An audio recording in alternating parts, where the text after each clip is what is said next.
Et salut, bienvenue à toi sur Chalovimo. On se retrouve aujourd'hui pour cette nouvelle vidéo, plutôt ce nouveau vlog. Je vais essayer de te remontrer un petit peu mon déroulé cette semaine qui est bien chargé. Déjà, excuse-moi, ça fait un petit moment qu'on n'a pas pu refaire de vlog ni de vidéo tout court. J'avais eu quelques pépins de santé. Du coup, ça m'a permis de me recentrer, de me reconcentrer un petit peu sur l'essentiel. Mais bien évidemment, les affaires continuent à tourner, avec ou sans toi d'ailleurs. Et quand tu reviens, tu es bien obligé de rattraper le temps que tu as perdu. Donc voilà, ça pourrait être un jour un sujet de podcast ou alors d'interview avec Yous pour qu'on puisse un petit peu échanger sur la vie en général. Voilà, c'est des sujets sur lesquels on aime bien parler. Pourquoi on en est arrivé là, pourquoi on fait tout ça. Donc voilà, ça c'est des choses importantes pour nous. Sinon, aujourd'hui, je vais commencer cette vidéo vlog. Donc là, j'ai déjà déposé mes filles, il doit être à peu près 9h. Et moi, je me suis représenté à nouveau sur le chantier, toujours le même que tu connais bien. J'aurai pas le temps aujourd'hui de te faire le vue du chantier. Par contre, je le referai, je pense, dans la journée ou dans la semaine pour voir un peu l'évolution parce que ça a bien avancé. Pendant ma convalescence, on a aussi avancé sur des sujets tels que les commandes cuisine, qui a été un gros sujet. Donc ça fera aussi partie d'une vidéo. Voilà, donc aujourd'hui, on se retrouve uniquement pour faire un point sur la commande de tes radiateurs. Donc les radiateurs, les nouvelles préconisations énergétiques et le classement du DPE, ça reste essentiel, c'est-à-dire qu'il est important de faire un bon choix, déjà au niveau environnemental, au niveau classe énergétique et surtout au niveau flux. Donc nous, on faisait jusqu'à présent des choix qui étaient toujours les mêmes, c'est-à-dire qu'on s'orientait vers des radiateurs en cœur de fonte ou bien en cœur céramique. Voilà, le cœur de fonte ou cœur céramique, c'est la partie qui va être chauffée par les résistances dans ton radiateur. Donc là, quand je me déplacerai en magasin, je te ferai une petite vidéo si je peux, parce que je dois les choisir là dans la matinée, je dois aller les récupérer, parce qu'il y a une bonne promo. Donc une fois de plus, je saute sur l'occasion, et ici, il y a pas mal de radiateurs. Donc là, je suis en train de faire un point sur le nombre de radiateurs par logement, je l'avais déjà fait, mais c'est surtout pour voir si les radiateurs rentrent à la place que je leur avais dédiée. Eh ben, tu viens avec un laser que je n'ai pas. Mais dans l'idée, c'est de faire le tour de tous les logements, de regarder l'emplacement que tu leur avais dédié, la puissance aussi. De mémoire, il me semble que tu prends les mètres carrés de la pièce, que tu multiplies entre 70 et 100 watts. Donc une pièce qui fait 10 mètres carrés, tu fais fois 80, ça fait 800 watts. Donc autant te dire que, franchement, depuis le début, c'est un bon ratio. C'est pas la peine de te poser des questions. C'est sûr que si tu prends un grille-pain avec des résistances toutes bidons, ça va être la merde. Ça ira pas. Mais par contre, pour des bons radiateurs avec une bonne inertie, comme je te l'ai expliqué, tu as une inertie cœur de fonte, inertie cœur céramique, tu as encore des cœurs à fluide caloporteur. C'est ce que je vais prendre pour cette fois-ci, parce que le choix s'est reporté sur une très bonne marque qui est Sauter, ainsi que une connectivité des radiateurs. Je l'expliquerai dans un second temps, mais pour moi, ça reste essentiel de pouvoir contrôler à distance la consommation des locataires Airbnb ou de la courte durée sur les appartements. Une fois que tu as fait ton choix au niveau de la surface, donc c'est-à-dire que tu as une pièce de 10 mètres carrés, tu prends un 800 watts. Ensuite, il faut que tu viennes vérifier avant d'aller l'acheter si ton radiateur passe bien à l'emplacement que tu lui as dédié une fois que les travaux sont quasiment achevés. Donc tu vois, par exemple ici, c'est la place qui est dédiée au radiateur. Donc initialement, on peut s'imaginer que la largeur ici était de, je sais pas moi, quand je suis passé pour faire ma précommande, de 1 mètre, et une fois que tu as fini le doublage, tu n'as plus que 80 cm. Et selon le radiateur que tu avais choisi, finalement, tu peux te retrouver un peu dans le jus, quoi, parce que finalement, tu auras un radiateur beaucoup trop grand. Donc là, je te conseille, une fois que c'est terminé, de prendre ta largeur avec le mètre que j'ai oublié, et de prendre ton hauteur. Et là, tu fais un tour avec une feuille blanche et un papier pour pouvoir savoir exactement ce que tu dois acheter et pour quelle pièce. Voilà. Donc du coup, je pense que j'étais assez clair là-dessus. Il manquera peut-être un sujet assez important, ça reste le choix des sèche-serviettes dans les salles de bain. Dans sèche-serviettes dans les salles de bain, j'ai pas de lumière là, je vais essayer de te montrer comme ça. Tu vois, là en bas, c'est la place dédiée aux sèche-serviettes. Donc là, il a juste laissé la gaine sortir avec les 2 fils, mais c'est ici que ça va venir se placer. Donc viens prendre aussi ta largeur que tu as là, et t'essayes de prendre aussi ta hauteur. Sur un petit bout de papier, tu marques, je sais pas moi, quand je prends mes notes, c'est assez rapide, je marque pardon, R+3, bâtiment A, bâtiment B. Et ensuite, tu notes le nombre de radiateurs, la puissance qu'il faut.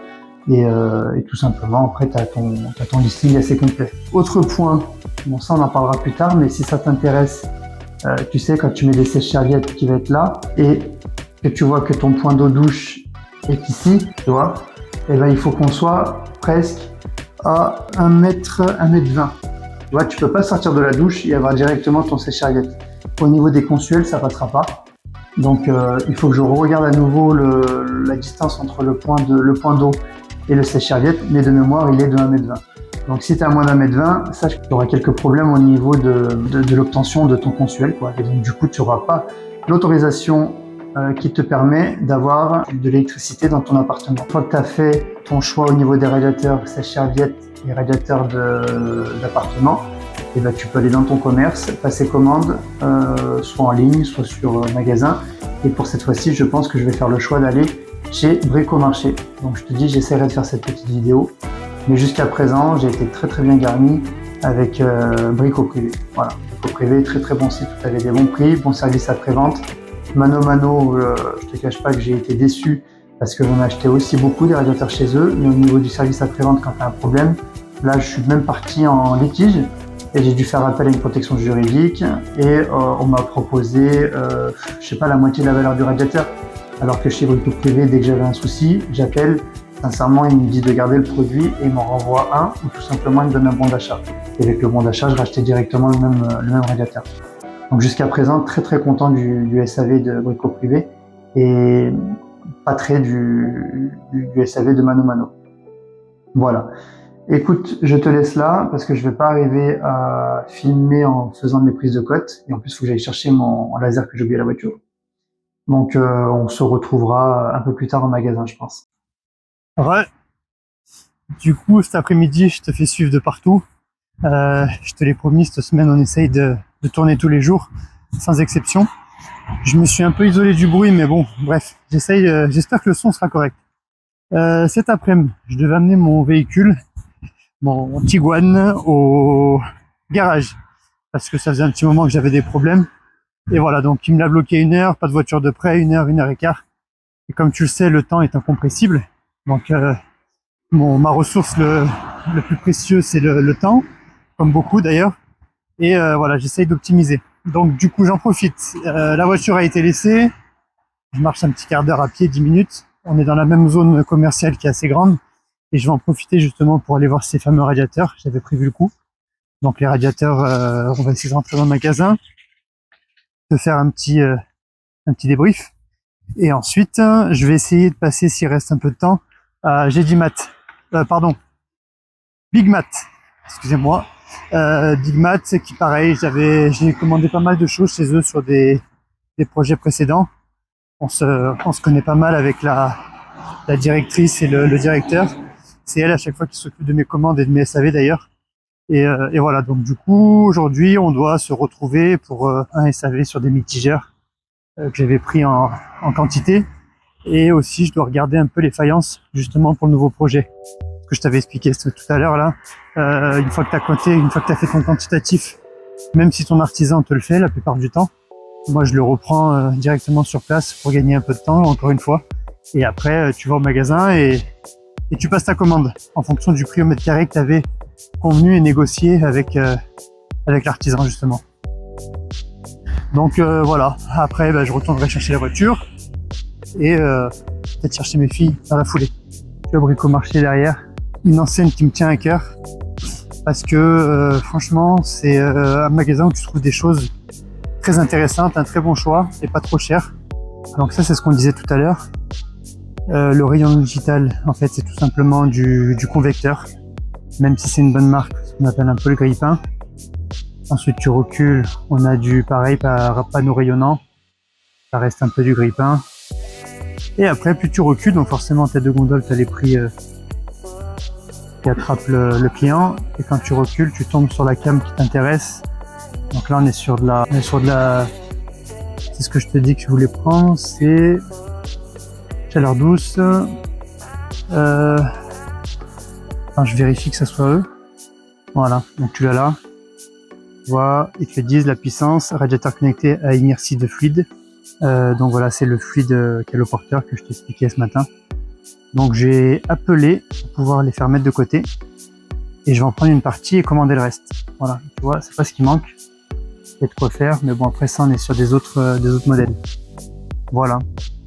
Donc je trouvais que c'était important de faire le point à la maison.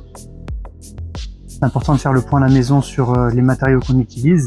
Et ensuite en magasin, pour que tu te rendes compte, tu as l'embarras du choix. Donc ne te trompe pas dans ton choix de radiateur. Sinon tu risques de le regretter. Et ce sur ta conso d'énergie. Voilà, après, pour la petite anecdote, des choses comme ça, tu peux bannir. Voilà, ça c'est des radiateurs d'appoint, qui consomment énorme. Ça, tu peux en avoir un ou deux, au cas où tu as une panne, tu vois, dans le logement, si tu chauffes avec autre chose que des lecs. Nous, notre choix, c'est de fonctionner sur du chauffage électrique, parce qu'on rénove tout, on isole tout. Donc on est sur un indice qui est très très bon. Et c'est pas parce que tu mets l'électrique que tu te retrouves forcément dans une situation non convenable, quoi, tu vois, pour les lecs.